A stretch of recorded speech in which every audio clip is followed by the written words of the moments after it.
हामी लज्जावती मुभी हेरेर आइसकेको छ पक्कै पनि हजुरहरूले पनि हेर्नु भयो होइन हजुर हेर्न नै आएको कहाँदेखि आउनुभयो हामी मनुमतीदेखि मनोमेजीदेखि हजुर। कस्तो लाग्यो तपाईँलाई चाहिँ एकदम राम्रो लाग्यो लभ स्टोरी चाहिँ एकदम राम्रो लाग्यो है बबाल लाग्यो तपाईँको चाहिँ त्यो फिल्ममा चाहिँ अझ बेस्ट पार्ट कुन लाग्यो अझ राम्रो आहा भने आहा भन्ने पार्ट चाहिँ पछि त्यो डिस खाएर पछि मिलन हुन्छ नि उसको के अब लेडीको त्याग चाहिँ कतिसम्म हुने रहेछ के अब ऊ चाहिँ हिरोइनले चाहिँ उसलाई उसको लागि चाहिँ त्यो हिरोको लागि उता बाहिर पढ्न गएको हुन्छ नि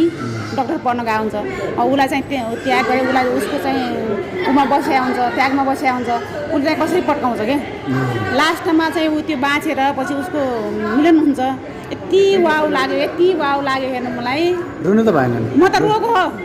रोको नि लास्टै रोको हेर्नु यति राम्रो छ हेर्नु सबजना आउनुला यति राम्रो लाग्यो त्यो फिल्म दर्शकलाई के भन्नुहुन्छ यसो हेर्ने चाहिँ हाम्रो च्यानल दर्शकहरू सबजना आउनुला एकदम वाउ छ हेरिदिनुलाई एकपटक आएर हाम्रो चाहिँ त्यही अनुरोध यता छ। बाबु हुनुहुन्छ बाबु कस्तो लाग्यो दामी यो जेनजीहरूलाई कस्तो मनपर्छ यस्तो जेनजी हो। मनपर्छ हो के मनपर्छ उसको पार्ट चाहिँ अझ स्पेसल लभ स्टोरी। त्यो बिस खायो अनि म बाँच्यो त्यो चाहिँ मन पऱ्यो त्यो अँ, पार्ट त्यो चाहिँ। लभ त भएन नि लभ त गरेन नि गरेँ गर्नु पर्ने हो भने। यता हुनुहुन्छ कस्तो लाग्यो त्यसलाई चाहिँ मलाई नि राम्रो लाग्यो लभ स्टोरी रहेछ अनि त्यो अब केटीले धेरै उ गरेको के अरे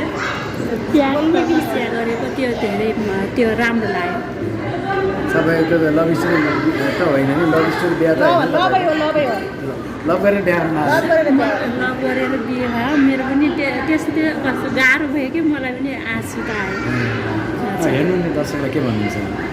आफन्त यस्तो साथीभाइ यताउता सबै यसमा हेरिदिनु आउनु होला राम्रो छ यो फिल्म लभ स्टोरी छ अब जस्तै के भन्नु राम्रो छ यहाँलाई तिनैजनालाई धेरै धेरै धन्यवाद मुभीको बारेमा भन्नुभयो पक्कै पनि है यहाँले चाहिँ सबजना आइदिनुलाई हेरिदिनुलाई जुन ठाउँमा लागे पनि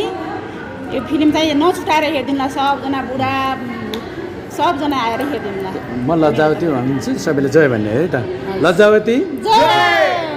थ्याङ्क यू सो मच है हजुर